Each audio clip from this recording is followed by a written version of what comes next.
গেল কয়েকদিন ধরে গ্যাস সংকটে বিপাকে চট্টগ্রামের মানুষ। সিএনজি পাম্পগুলোতে গ্যাসের জন্য যানবাহনের দীর্ঘ লাইন, ঘন্টার পর ঘন্টা অপেক্ষা, দুর্ভোগে চালকরা।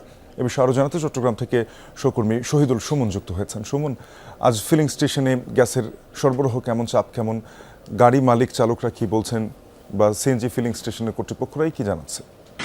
শাফিন, নগরীর অধিকাংশই ফুয়েল স্টেশন কিন্তু আসলে বন্ধ। যেসব স্টেশন আসলে গ্যাস দেয়া হয়, একটি মাত্র কদমতলীতে রয়েছে, সেটিতে চাপ অনেকটাই কম। তারপরও আসলে এখানকার যারা চালকরা রয়েছেন তাদের চাহিদার পরিপ্রেক্ষিতে তারা আসলে সেই পাম্পটি তারা চালু রেখেছেন। তবে তারা আসলে বলছেন যে পরিমাণ চাপ রয়েছে 200 ঘনমিটারের নিচে, সেই ক্ষেত্রে তাদের যে পাম্পটি চালাচ্ছে তারা, সেক্ষেত্রে তাদের পাম্পটি নষ্ট হয়ে যাওয়ার আসলে ঝুঁকি আসলে রয়েছে। তারপরেও তারা এখানকার চালকদের চাহিদার বিপরীতে আসলে তারা এই পাম্পটি চালু রেখেছেন।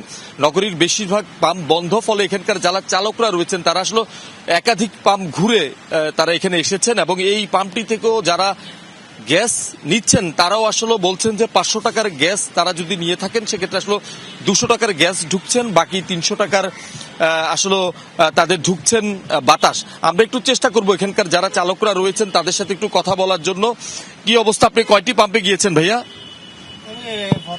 কতক্ষণ ধরে লাইনে?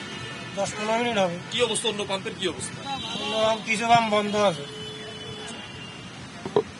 আসলে এখানকার যারা চালকরা রয়েছেন তারা আসলে বলছেন যে প্রধানমন্ত্রীর যে 9 আগস্টের সফর, সেই সফরের আগে 2-1 দিন গ্যাস সরবরাহ স্বাভাবিক ছিল।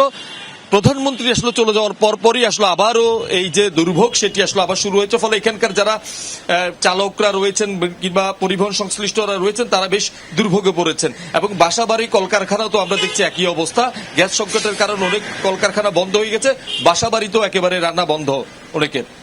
সুমন জানাচ্ছিলেন বিস্তারিত। ধন্যবাদ আপনাকে।